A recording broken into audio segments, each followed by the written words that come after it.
Okay, boys, let's go. Let's go. Parshas Vayeishev. Okay. Okay. What page? 198. Okay. So, okay. So right after at the end of the previous parsha, so it went through a couple of pages of Esav's family, and it spent quite a bit of time on Esav's family, which it's not clear why the Torah goes and spends 198. The Torah goes and spends all that time mentioning Esav, his descendants, and who they are, and so on and so forth. And then the Torah starts Parshas what do you call it? Parshas Vayeishev. So it's Vayeishev Yaakov be'eretz megurei aviv be'eretz Canaan. So first of all, the Rashi brings down that after writing all about Esav, we got rid of him now. Now we go back to the main story, which is Yaakov. We just took care of Esav. We get all the details of Esav's family. That's it. He's finished. We're done with him. Now we go on back to the main theme, which is Yaakov. But if you notice, the Rashi brings down there's this Rashi that's always quoted. It's in the first Rashi. It's a right column, and it's about 8 lines from the top. Davar acher, right column. There's like a bracket over there. Davar acher, Vayeishev Yaakov. Hapishtani azeh, there's a guy, a flax merchant. Nichnatsu gemalav te'unim pishtan. His camels invaded a store where there's a blacksmith. And they're crowding his store. They got all this flax stuffed into his store, and it's getting in his way. Hapechami tama, so the blacksmith is wondering, Ana yikanes kol hapishtan, where's all this flax going to go? What a hassle. So there's one smart man who said, one spark could come out of your, the mapuach, the thing that he, whatever blacksmiths use to make fire. That burns up the whole thing. Yaakov saw all these generals written in the previous Parsha by Esav. Who could extinguish all these? Look at Esav's got massive, a whole army, and he's got people. Maksiv lamata, Ela told us Yaakov Yosef. So then the Torah follows with the descendant of Yaakov is Yosef. Uksiv, and the pasuk says from last week's Haftorah, V'haya beis Yaakov, Eshu beis Yosef lahava. The house of Yaakov is fire, Yosef is the large flame, ubeis Esav lakash. And Esav is nitzotz yotze mi Yosef. One spark will come out of Yosef, shemechala v'sorif eskul, and they'll burn them all up. That means the counterforce to Esav is Yosef, and that's why Yaakov leaves Lavan's house when Yosef is born, because now he's ready to take on Yosef. Avi, maybe I could trouble you close the door. Thanks. And so the combination, what's really going on here is Yaakov represents every Jew. And you take a look around you and you're surrounded by armies of Esav impurity. When a person takes a look, what chance have I got, honestly? What chance have I got in a world like this to survive as not as a pure person, as a sane person? Right? But I gotta be a Torah Jew, and I gotta fight. There's so much everywhere you turn is so much vulgarity. There's no other word for it. Everything is vulgar. Everything is immoral. Everything, everywhere you go, I'm not even talking about the dangers and the crime. I'm talking about just the impurities. Comes along the Torah says one spark of kedusha. That's all a person has to do. Try to activate one little spark of kedusha inside of you, and a spark of kedusha could go awful far. One spark of holiness could take care of all the fires, could burn everything up. All you need is a spark, but you gotta activate the spark. Yaakov, the commentaries say, it's actually a double whammy. Yaakov's the fire, Yosef is the flame. So what does Yaakov represent? Yaakov represents Torah, right? Remember we said there's Torah, Yaakov said learned Torah. What's Yosef? Yosef is holiness. Remember, we'll see he runs away from Mrs. Potiphar. Yosef is the prototype tzaddik who is able to overcome himself in the area of immorality. a Torah Jew, these are the two areas we need to fight. You need Torah. Torah is the vitamin source that gives us the energy to fight against all these forces. And Kedusha is to try as hard as we can to avoid, move away from it.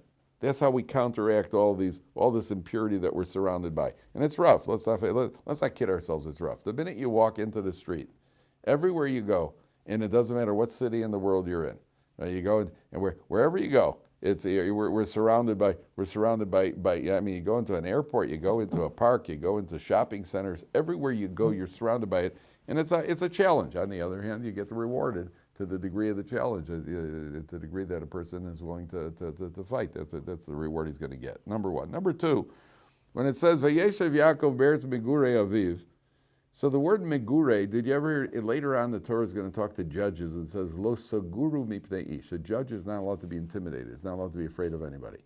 So the plain meaning here is Yaakov dwelled in the land of the dwelling of his father, in the land of Canaan. But the word Megurei is related to the word Velo saguru mipnei ish. Lo saguru mipnei, that a judge isn't allowed to be afraid. So one of the commentators says, very, very interesting. Vayeishev Yaakov be'eretz. Yaakov is dwelling in the land. That means the person is involved in the physical world. Megurei aviv. He has to activate fear of his father in heaven. That means when a person, the human condition is that you have to earn a living, and you have to be involved in the day-to-day mundane manners of the world, which is what we call eretz, which is land. You have to earn a living. So the way one succeeds is by activating fear of heaven. That means while we're involved in the mundane running of the world, we have to think about there's a Ribbono Shel Olam. And then he says, Be'eretz Canaan, it could get worse. Canaan represents the various impurities. That's the Canaanite nations. And again, in our world, where we're confronted left, right, and center by all sorts of impurity, the only way to overcome it, you have to have a little fear of God. A person always has to have a little bit of fear of God. So that's the introduction to what's going to become one of the most dramatic.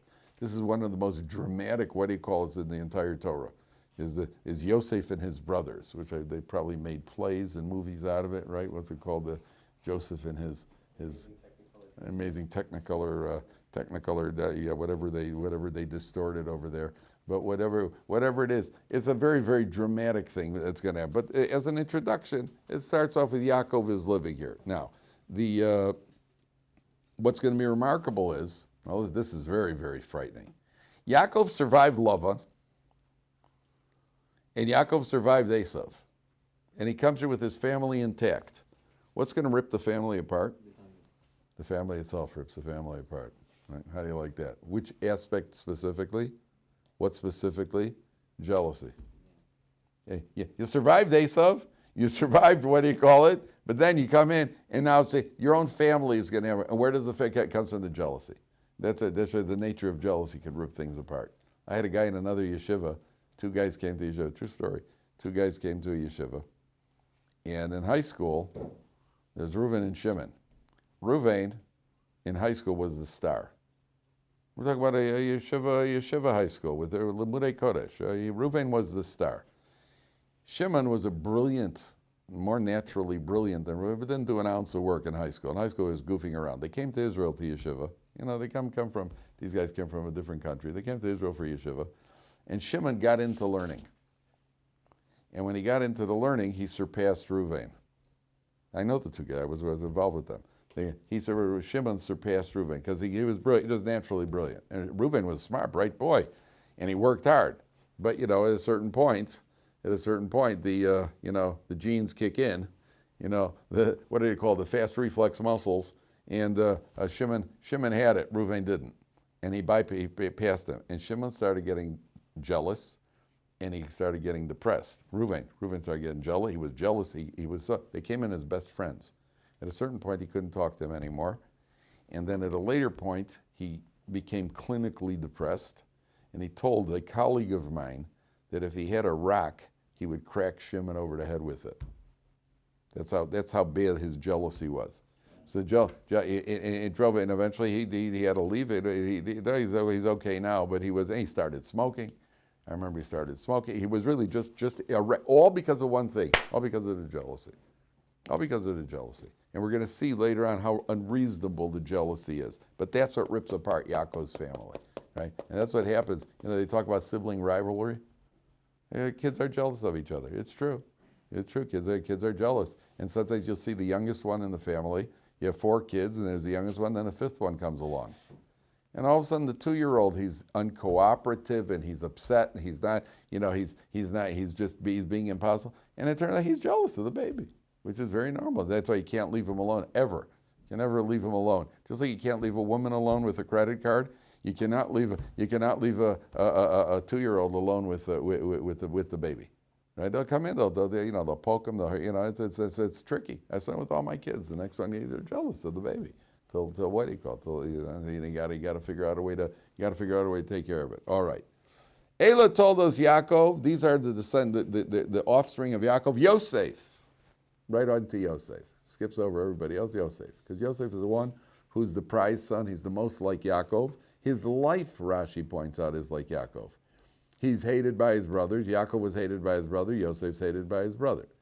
Right? What do you call it? Where does he? He says, here he goes. Yosef looked like him, and whatever happened to Yaakov happened to Yosef. Yaakov was hated. Yosef was hated. Yaakov's brother wanted to kill him. Yosef's brothers wanted to kill him. And so Yosef becomes and he looks like Yaakov, and he's the gifted son. Yosef ben 17 shana hayaroa es echav batzon. Yosef was a shepherd with his brothers. V'hu nares b'nei Bilha es b'nei Zilpah neshei aviv. He was a chum of the sons of Bilha and Zilpah, who are the sons of the concubines, of the maidservants. Vayave Yosef es dibosam ra'el avim. Yosef brings a negative report to the father. So the question over here is, what kind of negative report was he bringing? What's going on over here? So first of all, I'll tell you something that's remarkable. If you take a look at Rashi, what does it mean, hu na'ar? A na'ar means a lad, a youth, right? The word na'ar, which we would call an adolescent, right? Teenagers are adolescents. So it's not, the word adolescent isn't meant to be, is there nothing negative, right? It's a fact, you're an adolescent. But it's certainly got a negative connotation, right? When you're just an adolescent. You're behaving like an adolescent, like a child. So what does it mean, v'hunar? Take a look at the left column. Left column of Rashi, 7th line. V'hunar. Shehaya osa maisei narus. Yosef was engaged in silly, youthful activity. Misakin bisaro. He was worried about how his hair looked, which I haven't had an issue with. Mimashmesh be'enav. Made sure his eyelashes were good. Yosef. Kidei shiyeh niri yafes. They should look nice. And it's called a maisen narus. Childish behavior. What do you think? Anybody's looking at you? A guy goes in because the way you get a haircut, you think it's going to make a difference? You think anybody's going to notice for 5 minutes? It makes a difference. Anybody's going to, it's got to be cut like this, got to be cut like this. You think anybody's paying attention? Right? Oh, now it looks so pretty. You look in the mirror. Sometimes men look in the mirror. Hashem did a good job over here. Right? That's what you think. Right? Why don't you take a survey? We'll see if everybody agrees with you. So Yosef, he's engaged in kind of. What does that mean? Why is he playing around with it? We're talking about Yosef Atzadik over here. We're talking about Yaakov's prized son. Yaakov taught him the entire Torah. Why is Yosef all of a sudden he's worried about his haircut? They got what's it called, a fade or whatever it is they call. I got a permanent fade, right? But they got a fade and a this and a that. They got all the fancy haircut. Isn't that what it's called, a fade or something like that? All the zachet. So why Yosef? Yosef's worried about his hair. He's worried that it should look nice. Like 2 explanations, phenomenal. There's a pasuk that says, there's a halacha, you're not allowed to watch a king when a king gets a haircut. And you're not allowed to go into the bathhouse when the king goes into the bathhouse. Why? King has to have a certain dignity. Look up, he's the king. Not only that, the king got a haircut every day. Melech biyofio techazen einecha. There's a pasuk that says you have to see the king looking his best. The king has to be looking his best. Yosef senses, and we'll see the dreams, that what's going to happen? That one day he's going to be the king here. So already from the earliest stage, Yosef has already got this sense of becoming a king. The dreams are going to ratify it. He hasn't had the dreams yet, but he's already, you kind of get this idea. They told me every quarterback in the NFL, somebody told me every quarterback in the NFL had a private quarterback coach when he was 5, 6 years old already. Every single guy in the pros right now, I didn't know this. They had a private, maybe I would have worked if my parents would have gotten me a quarterback coach. Maybe at that age, maybe things would have been different. I could get used to a $250 million contract for 5 years, right? I don't get paid that by Ohr Somayach. I don't know if you're aware of that. Yeah, I get or $500 million for 10 years. I get it. I could get that. A few things I like to get. I got to fix my refrigerator. So the what do you call it? Or buy the entire company. Yosef already from the earliest age. There's one opinion that he's already. What's the problem? Vihu na'ar. What's a nar? It says by Shechem. Last week's Parsha where Shechem violates Dinah. So what does it say? He was a nar, and he was eager. He couldn't wait. Said, Dad, come on, hurry it up. Hurry up. Okay, let's get the bris milah. We'll do the everything. Let's go. That's a nar. A nar means you ever got the patience. You're not thought out. You're just kind of rushing through. There's just this kind of impetuousness. So Yosef over here, there's only one flaw. It's not the problem that he's messing with his hair, because he's going to be the king. The problem is you jumped the gun. You're just a nar. It wasn't the time yet. Then we're going to find that when he goes to Potiphar's house, when he's sold later on, what does he do? He's also busy preening himself. Why? Because he thinks this is it. I'm about to become, this is my rulership. It's about, you jumped the gun. Then he gets thrown into prison. And he comes out of prison. And what's the first thing he does when he goes to Paro? He goes in, he has a shave and a haircut, because now I'm about to step in. And that was the right time. So the only flaw over here is that he's jumping the gun, number one. I'll tell you something that's going to knock your socks off. The Gemara says that when Leah got pregnant the 7th time, she had 6 boys. She got pregnant the 7th time. What did she do at that point? She davened that it would be a girl. Now there's a halacha. The halacha is that when a woman conceives, you could daven for the gender of the child, meaning that it should be a boy. You could daven for the gender of the child up to 40 days. After 40 days, by the way, the word vlad, which is embryo, viv lamed dalid meir, vav lamed dalid is 40. That's the word vlad is 40. You could daven for, and by the way, uber, which also means the baby. The Gemara says a woman gives birth 271, 272, or 273 days after conception, what we call 9 months. 271, 272, 273. And uber, the word uber, is exactly, Meir. What is it with ayin? Ayin, beis reish. Ayin, beis reish, it's 272. 272, spot on, right between 271 and 273. The uber is 272. A coincidence, right? So you could daven for 40 days. Leah daven, the Gemara says, Leah daven afterwards. The Gemara says, okay, that was a miracle. Though you can't prove anything from miracles. That was miraculous. Why did she daven that the baby which was conceived as a male should turn into a female? So that Rachel, they knew prophetically there would be 12 tribes, and she felt if I have a 7th one, and they each got 2, that only leaves 1 for Rachel, she's going to be less than the maidservants. So she davens that it should be a girl, and Rachel then has 2 children. Now, this girl turns out to be who? Dina. Oh, that's interesting. And Rachel was pregnant at the time, and Rachel was pregnant with a girl. And the girl turned into a boy. Who's that boy? Yosef. Now we understand why he's playing with his hair and preening and doing things. He's doing things that are not normally characteristics of a male. Yosef had there was something in there, the commentaries say, that that's where this came from. That's where this tendency, but it goes the other direction too. What does it say, Dina? What was the flaw by Dina last week's Parsha? Vateit say Dina, she went out. Why did Dina go out? Why are you going out? Kol kvuda bas melech pnima. Normally the women stay inside. The glory, the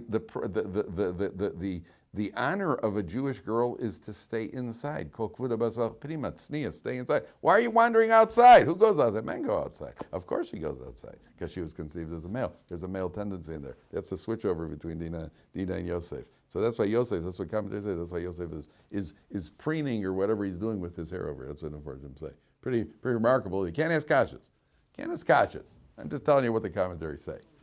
Yeah, go ahead.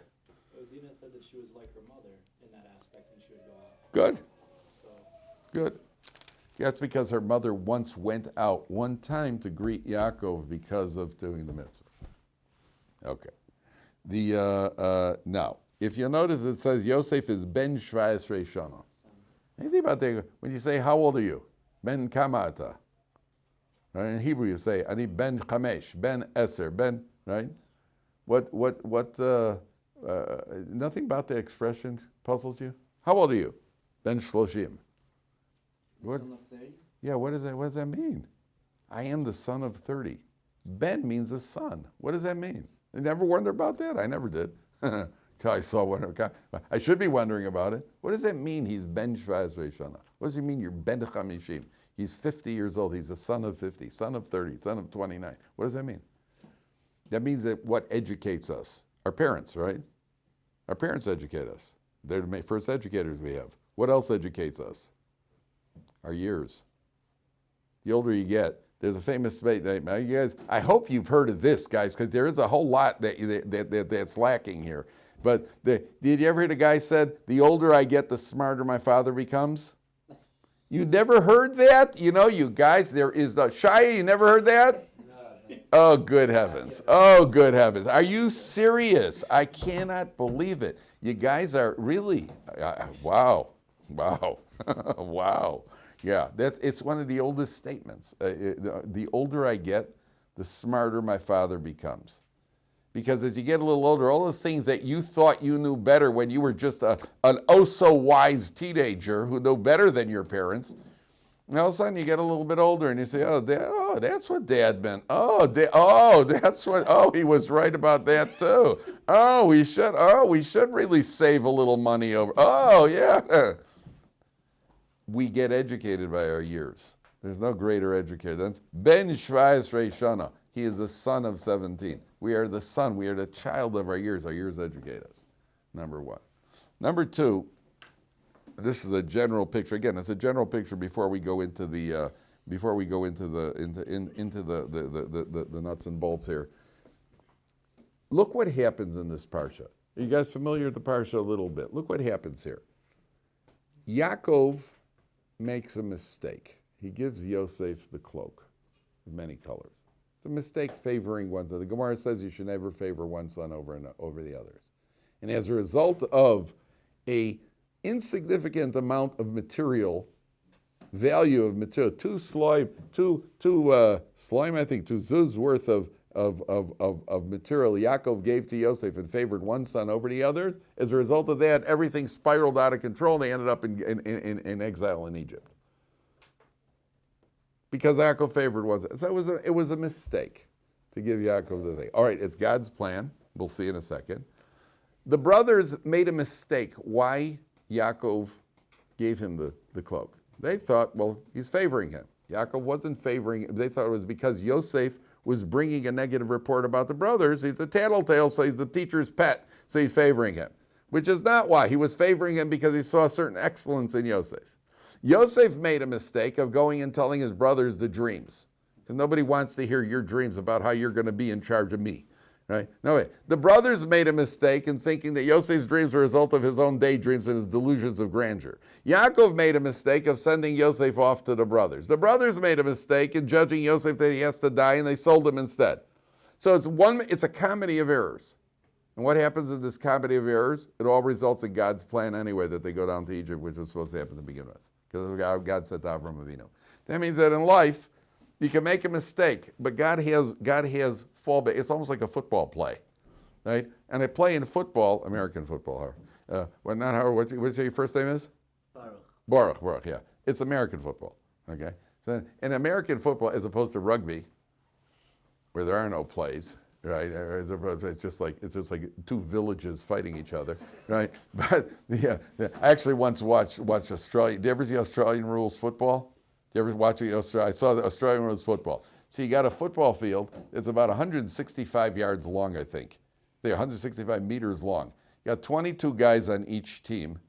The guy gets the ball. He runs 50 yards. You're not even close to getting to where you have to get to. Yeah, I think they have a 50-yard penalty. You could get a 50-yard penalty in Australian rules football. I'm telling you, it's like, and it reminded me because they're out and ran around this way. It reminded me of the old days when two villages would get together for a rumble. That's what this reminded. You got 44 guys out there on the field, each one with his nose like like that, and they're fighting. They're what do you call it? So you have. How did I get onto that? American football, there's actually strategy, right? So a quarterback takes the ball. And there's a play. You call a play, but there are options. If something's happening from this direction, then you're going to go in this direction. If something's happening in this direction, you go up the middle. And if that's not going to happen, you're going to throw the ball or pass or run or whatever you're going to do. It's what's called options. That's why on a chalkboard, when you ever see football plays drawn up, it's very complex because there are all sorts of options. In HaKadosh Baruch Hu's plans, there are options. HaKadosh Baruch Hu wants you to end up over there. Now, the normal way of doing it is I'm going to throw a $20 bill on the floor and you're going to follow that $20 bill to get over there. But you made a mistake and you didn't pick up the $20 bill. But I still got to get you over there. All right, we go to play two. Here's a cobra. And when I release a cobra, then you'll be moving over there. Well, one way or another, you're going to end up where you're supposed to. So even if a mistake is made, we'd make an adjustment and something else happens. And there's another adjustment, but ultimately God's plan is going to come out. So you got a comedy of errors over here. And through the comedy of errors, where do you end up? You end up with Yosef as the ruler in Egypt and the brothers going down and Klal Yisrael's in Egypt for 400 years, which it turns out to be 210. But it's going to happen one way or another. It doesn't happen this way, so we reroute you. Doesn't the Waze do that all the time? Right? You get rerouted on the Waze. Then you hear that voice, right? And sometimes it gets confused. Right, but all of a sudden it's rerouted. Something a short way you can save. I was just in a cab the other day, and they rerouted and we saved 2 minutes. A wonderful thing. It's a wonderful thing when it works. When it works properly, it's a wonderful thing. So in God's plan, there's a rerouting. Okay. Number 3, Yosef is bringing a negative report. What is the negative report? So let's take a look at Rashi over here. Es dibasam ra. Yosef says, and this needs an explanation, gentlemen. Well, what's going on here? There's the left column of Rashi. Es dibasam ra. He's bringing a negative report on his brothers. Says Rashi, left column, 9 lines down. On 198 still. Es dibasam ra. Kol ra shehayirah be'echav b'nei Leah hayamagilav. Anything negative he told his father. What did he see? Some horrific stuff here. They were ripping the limbs off of, eating limbs from living animals, which is even forbidden to Noachites.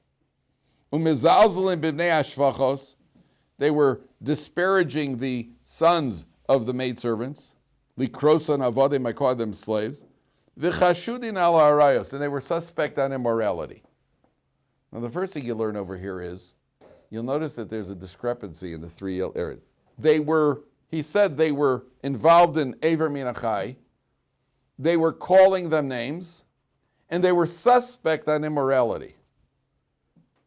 It doesn't say he saw them engaging in immorality. It says they were suspect in immorality, which just tells you that in that area of life, even being suspect is no good. That's an area of life you got to keep it clean. There's a pasuk, the Gemara says, using an expression, Hisrachek min hakiur min adoma. Distance yourself from anything unsightly and anything even remotely similar to it. Get away from that. Why should you even be suspected? There are certain times when, I can tell you, this once happened in the other yeshiva. It happens all over the place, but it happens once somebody graffitied something on one of the walls, right? So I could tell you right away who didn't do it. I can tell you right away who didn't do it. Who did do it? I got about 1 of 10 people who might have done it, but I know who didn't do it. If I see graffiti on the wall in Ohr Somayach, I can tell you, it wasn't Rav Samet. Okay, that I know, right? That I know. It wasn't Rav Samet, it wasn't Meir, and it wasn't Miguel, and it wasn't, that I know. I've eliminated you. Now, who was it? I don't want to say who it might have been, right? But I can tell you who it wasn't for sure. I don't want to say who. Yeah, no, I'm sure nobody in this room. I'm only using an example. You know, I heard a story once. This Rosh Yeshiva calls in a bacher. He says, Chaim, I'm sorry, we have to expel you from the yeshiva. He says, Rebbe, why? He says, we heard a rumor you were walking downtown holding hands with a girl. He says, yeah, but Rebbe, it's not true. He says, what, it should be true also? Why is there a rumor like that about you? Why was there even a rumor?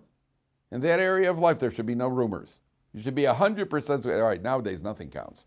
Because nowadays, anybody you don't like, you just put up any story on you send out an email, you send out a WhatsApp or whatever you call it, you can mess people over, just make up any story you want. That's why you got to be, nowadays you got to be really nice to everybody.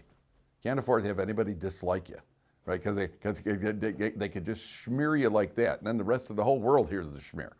So Yosef brings that, what the brothers were involved in ripping the limb off, what's going on here? I got to tell you another one that I just had. This is unbelievable. Yaakov Avinu. Are you ready for this? You ready? Okay. How could they have been involved in this? Okay, there is one approach here that there was a dispute between Yosef and his brothers. What's their status? Are they Noachides? Or are they got Jewish status already? If you shecht an animal, and the animal is mefarkes, mefarkes means it's still going through the spasms. You ever hear the expression, this one you've heard maybe, this expression, like running around like a chicken with his head cut off? That you have heard. You know where the expression comes from? Because if you shech the chicken, even chop its head off, sometimes you'll see a chicken go running around the room. The chicken is not alive. Chicken's not alive. It's a muscle spasm. It's just moving the muscles. They're still spasm. That's why it's called a chicken with his head cut off, just running around the room. An animal is shechted, a kosher an animal is shechted. Then the animal is still in spasm. Is it considered at that point, let's say you then rip a leg off the animal.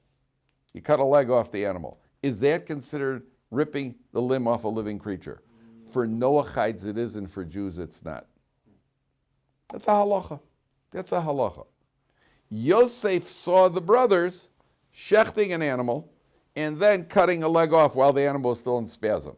So Yosef immediately concluded, since we're Noachides, you're forbidden to do that. They said, no, we're not Noachides, we're Jews.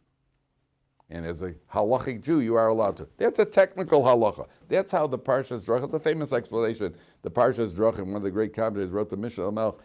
That's how he explains the dispute. But I saw a different explanation because that doesn't cover calling the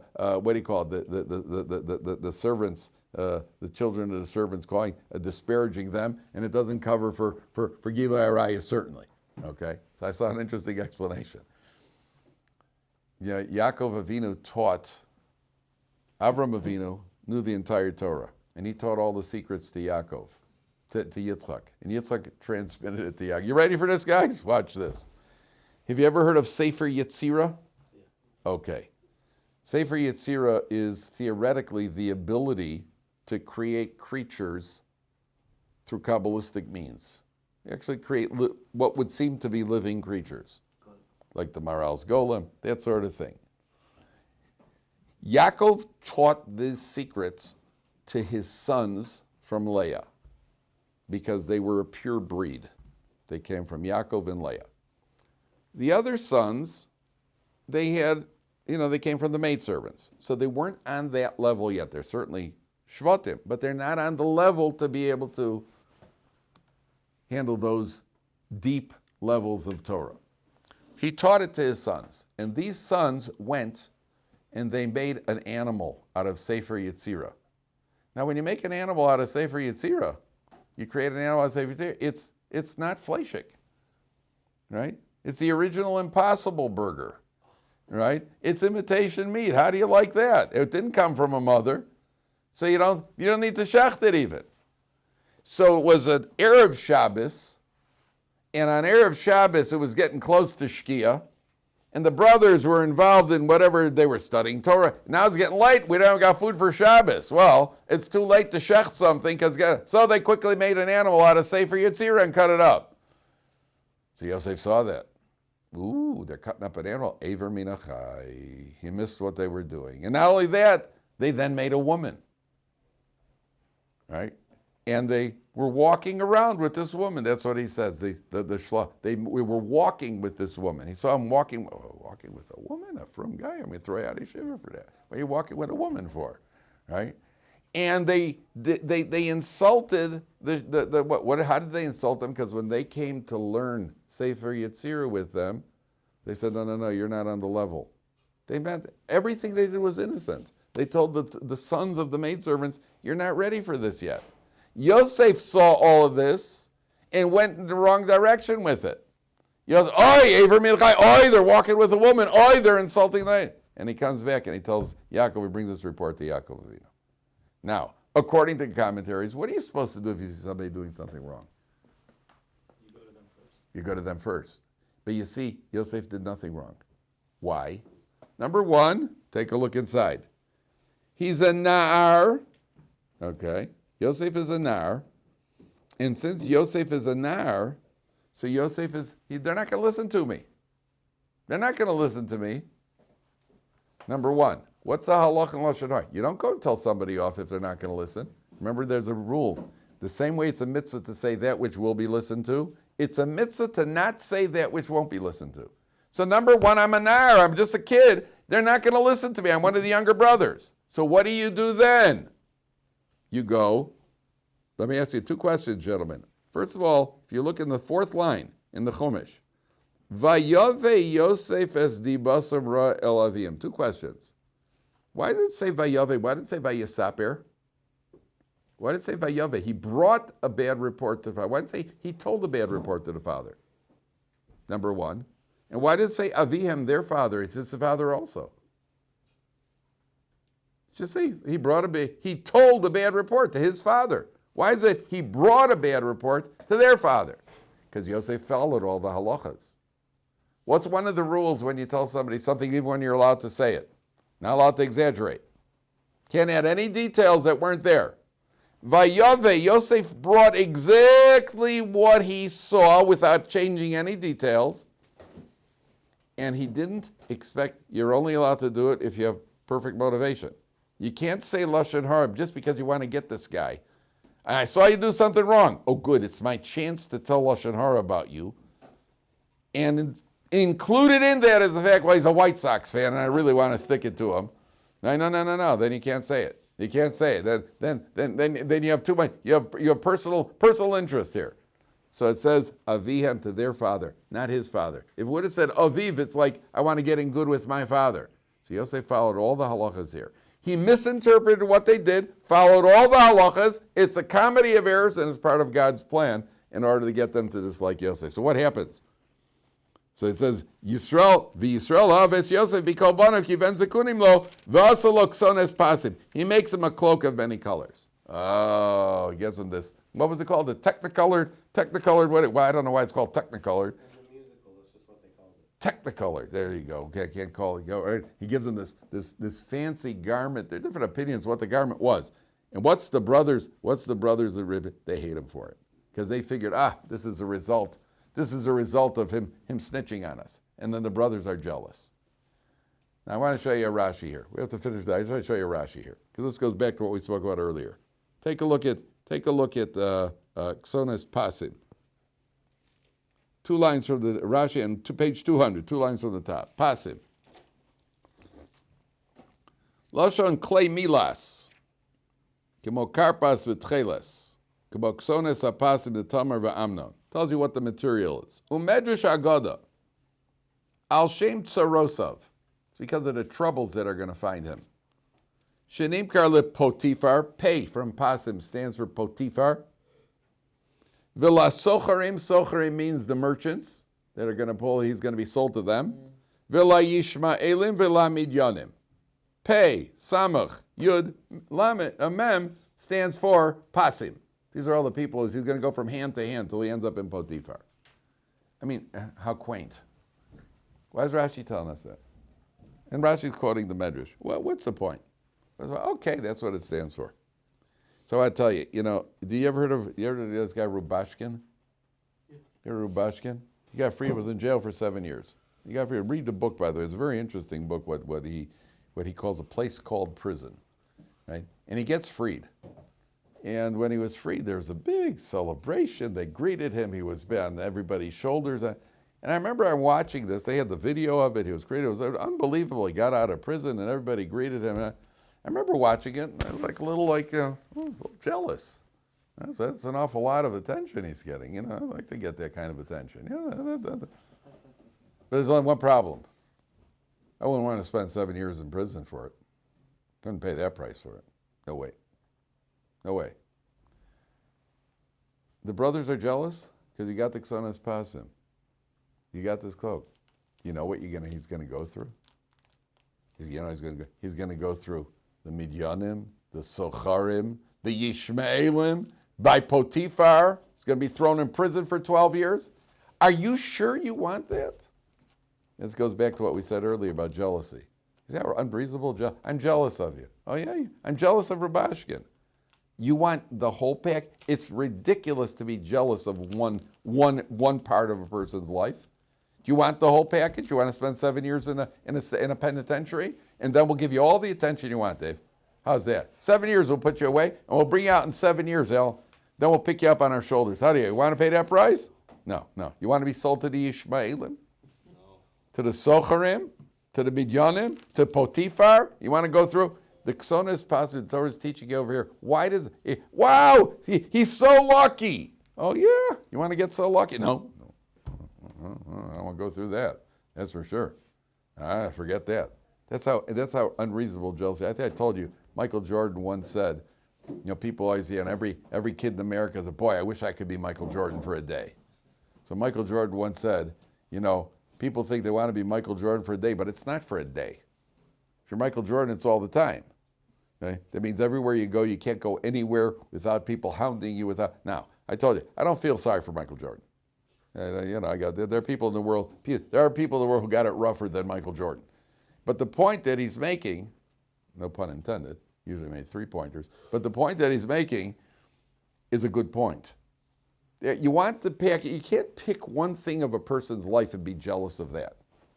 You want the whole package or you don't want the whole package. It's an all or nothing proposition.